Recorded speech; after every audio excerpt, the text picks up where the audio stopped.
Oh, welcome to Learn Muay Thai Fast. Today we're going to be covering one of my favorite punches, the hook.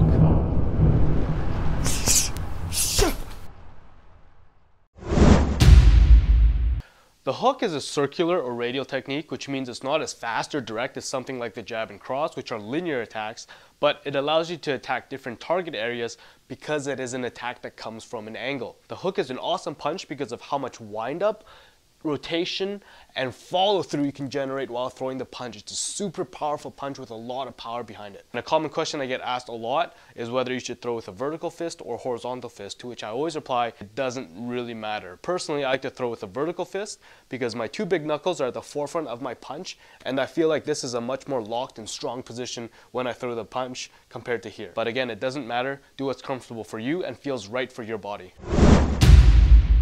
Before I throw the lead hook, I almost always counter rotate. Allow me to go into further detail. Start by rotating my rear shoulder forward. This gives me a lot more room to throw my lead hook. So instead of throwing a shallow hook that uses a lot of energy, I'm able to flow more naturally by rotating my body in the opposite direction of my hook. I'm winding up or corkscrewing my body so that I can throw a more powerful punch that at the same time conserves energy because I'm moving my body in a more fluid, intuitive motion.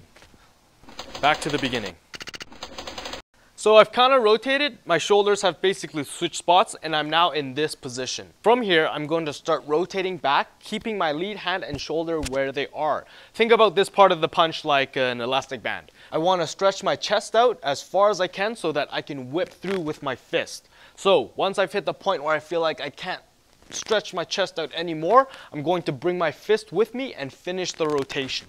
The rear hook is essentially the same motion as the lead hook, but because it's in the back, you naturally already have a lot of room to throw the punch. Counter rotating isn't necessary, but tack it on to add a little bit of more speed, a little bit more power.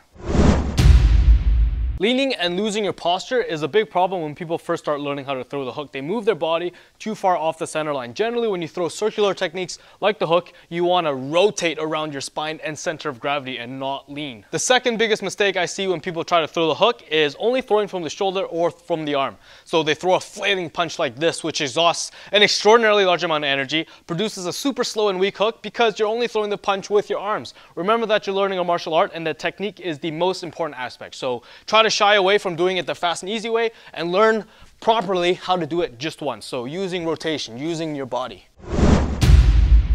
One of the easiest ways to land your hook is to mix it up with its corresponding linear technique. So lead hook and jab and rear hook and cross. 1 to 3 and 2 and 4.